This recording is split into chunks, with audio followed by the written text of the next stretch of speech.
Hello everyone. The topic for this session is middle meningeal artery. So, the objectives are to learn about the middle meningeal artery and the internal carotid artery. Both are present in the cranial cavity. Their courses and relations, branches and the clinical anatomy. Middle meningeal artery, it is also known as the medidural artery. It is important to the surgeons because it is the commonest source of extradural hemorrhage, which is a surgical emergency. So, middle meningeal artery is a branch of the first part of maxillary artery given off in the infratemporal fossa. It is the largest artery that supplies the dura mater. After its arrival, it ascends between the sphenomandibular ligament and the lateral pterygoid muscle and passes through the loop formed by the two roots of auriculotemporal nerve. So, here we can observe the loop formed by two roots of auriculotemporal nerve. So, within that loop the middle meningeal artery ascends up to enter the foramen spinosum.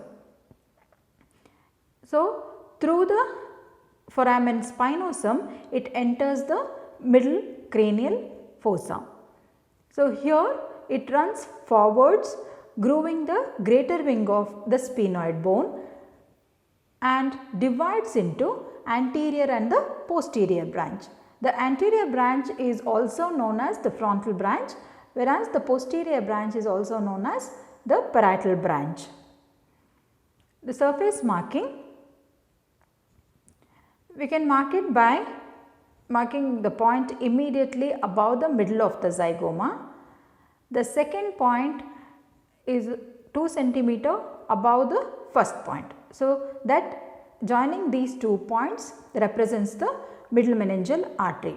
So, from this point it will divide into anterior and posterior divisions. The third point will be marked on the center of the pterion, that is 3.5 cm behind and 1.5 cm above the zygomatic suture. The fourth point is marked midway between the nasion and anion. So, the points B, C and D represents the anterior division. Another point is marked on the lambda 6 cm above the external occipital protuberance. So, the points between B and E is joined, that represents the posterior or the parietal branch. So, the branches given by the middle meningeal artery, the anterior branch is the larger branch. It crosses the greater wing of the sphenoid and divides into branches that will spread out between the dura mater and the internal surface of the cranium. So, this is closely related to the internal surface of the cranium.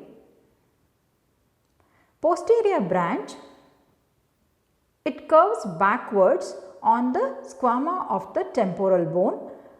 Near the mastoid angle, it divides into branches and that supplies the posterior part of the dura mater and the cranium. In the cranium, it gives ganglionic branches that supplies the semilunar ganglion and the dura mater. Superficial petrosal branch that supplies the facial nerve and it anastomoses with the stylomastoid branch of posterior auricular artery. Superior tympanic branch supplies the tensor tympani. The temporal branches supplies the temporal fossa. The anastomotic branch anastomoses with the lacrimal artery. Applied anatomy.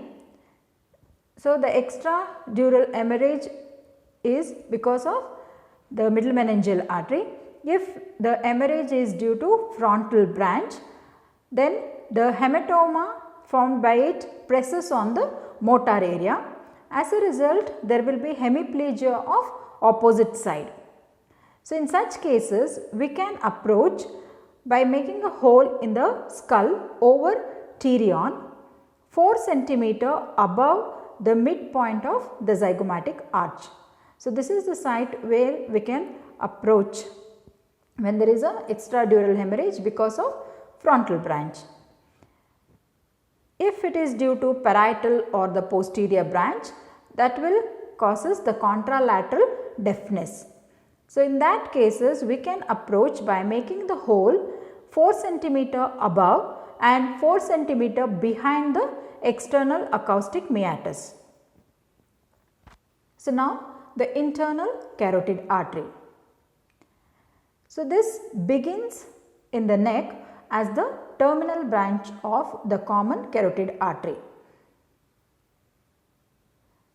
It is given at the level of upper border of the thyroid cartilage between C3 and C4 vertebrae. So, surface marking, for that we have to mark first point on the anterior border of sternocleidomastoid muscle at the level of the upper border of thyroid cartilage. The second point will be on the posterior border of the condyle of the mandible. So, here in this diagram the points 2 and 3 represents the internal carotid artery. So, at its commencement the artery dilates to form carotid sinus which act as a baroreceptor.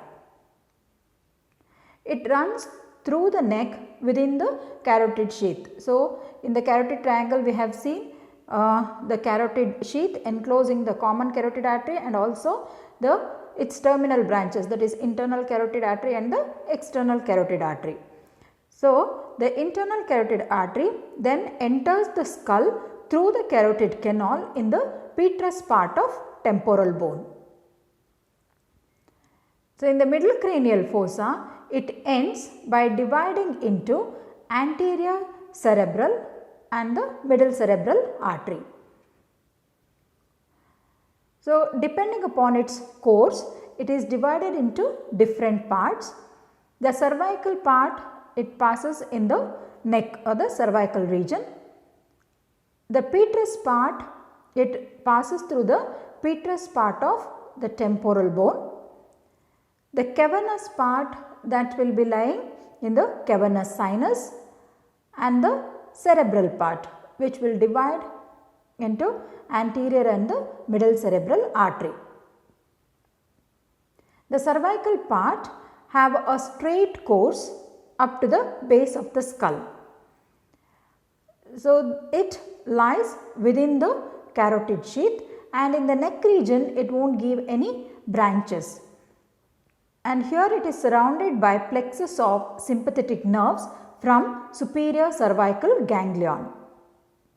Relations: anterolaterally it is related to the hypoglossal nerve which crosses the artery.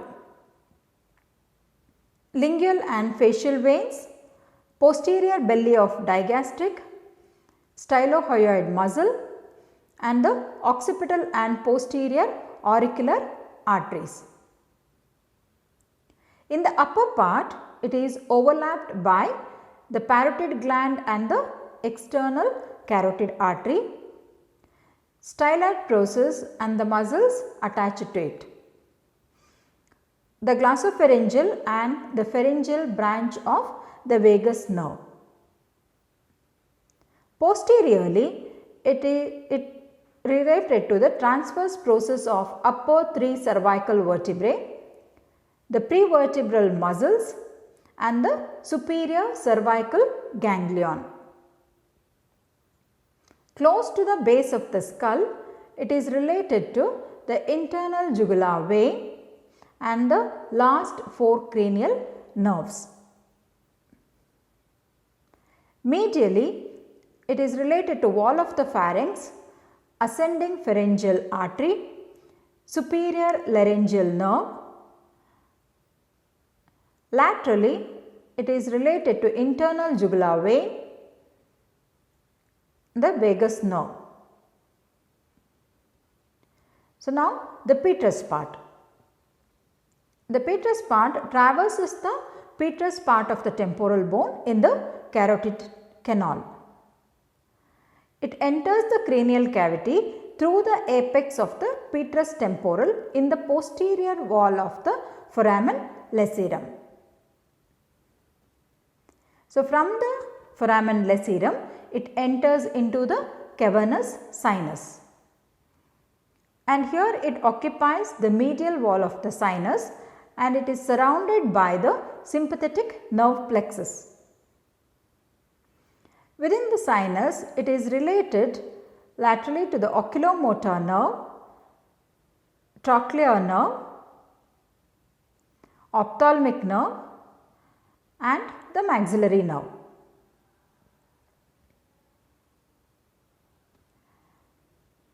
The cerebral part pierces the dural roof of the sinus and lies between the anterior and middle clinoid processes. And in the anterior perforated substance, it divides into anterior cerebral artery and the middle cerebral artery. So, now the branches from the Petrous part, it gives caroticotympanic branches and the branches to pterygoid canal. From the cavernous part, it gives inferior hypophyseal artery, the meningeal branches, and from cerebral part, it gives superior hypophyseal artery, ophthalmic artery, posterior communicating artery and the anterior choroidal artery.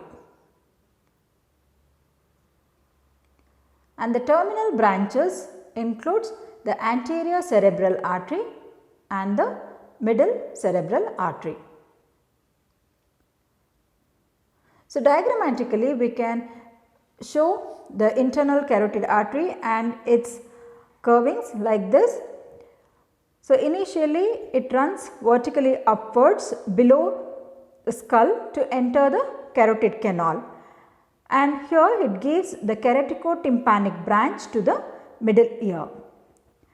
Then it runs vertically upwards through the top of the foramen lacerum, and then it runs forwards in the cavernous sinus where it gives the inferior hypophyseal branch, and next it runs vertically upwards medial to the anterior clinoid process and it gives the ophthalmic branch. Afterwards it runs backwards on the roof of the cavernous sinus. Here it gives the superior hypophyseal and the anterior choroidal branches. Finally, it runs upwards and slightly backwards to terminate as an anterior cerebral artery and middle cerebral artery, and here it gives the posterior communicating branch. Clinical aspects: due to insufficient blood flow via the middle cerebral artery, motor paralysis and sensory loss occurs on either side of the body. So, internal carotid artery supplies the blood to the brain. So, sometimes the cholesterol laden plaques can narrow the artery, allowing the clots to form. So, if the clots breaks off and travel to the brain, they can cause the transient ischemic attacks or stroke. So, extensive arteriosclerosis of internal carotid artery in the neck due to insufficient blood supply through the retinal artery causes visual impairment or blindness in the eye on the side of the lesion.